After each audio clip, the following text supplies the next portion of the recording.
Hey, welcome back. So, this video will be the first video in a series titled Alternative History. Actually, I haven't really decided to go with Alternative History or Parallel Universe. I don't know which one I'm gonna go with. So, for now, I'll just stick with Alternative History.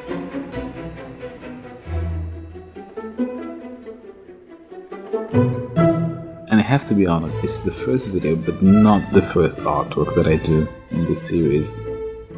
And the reason why is I haven't finished the first one yet. So I added the first artwork to the list of paintings that I haven't completed yet, that I will someday complete. In this case, a question presents itself. What if the famous Florentinian lady Lisa del Giocondo was not Italian? What if she was of a different nationality? What would she look like? What would she wear? How will everything around her be different from what we already know? What would her name be? All these questions just popped into my head.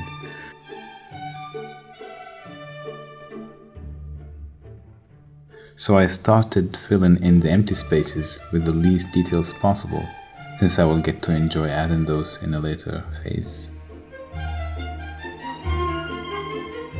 It might not be clear from the video, but I painted this in several sessions. In each session, I had an urge to rush and to get to the finish line to see what would it look like. But in reality, I enjoyed both the trip and the final destination. No pun intended.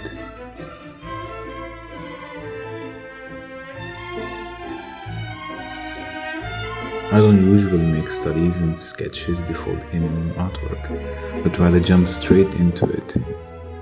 I use the painting as sketch and a final artwork at the same time, which usually results in tons of mistakes and corrections. But this time is different. I took the time to prepare for it, and you will see why in a few moments.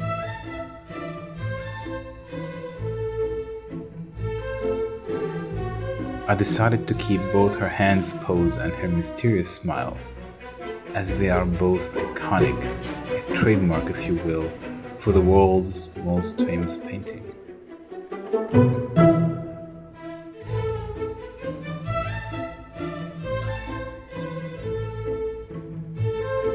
At this point, I painted the sleeves in a similar way to the original one, but I will change it later, because it doesn't match what I have in mind for her.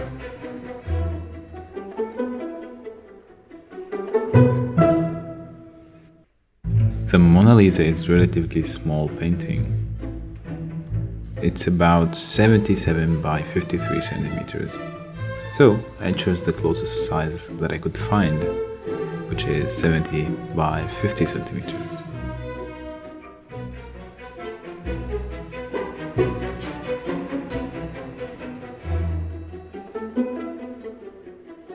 So going back to the name part of the alternative Mona Lisa, I went with Mona, which is a famous Sudanese name that sounds like Mona, the first part of Mona Lisa. I also went with a deep dark red for her toque, the typical traditional costume you would expect her to wear.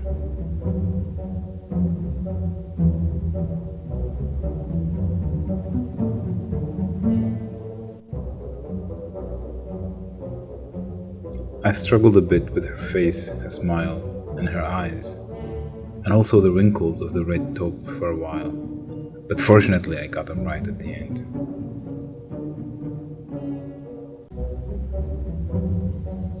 Now I painted over the original sleeves to show her forearms.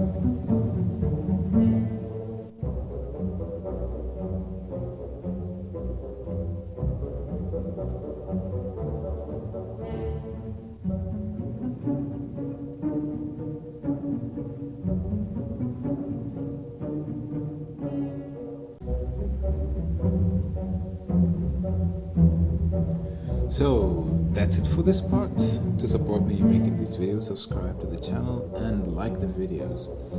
See you in the next part.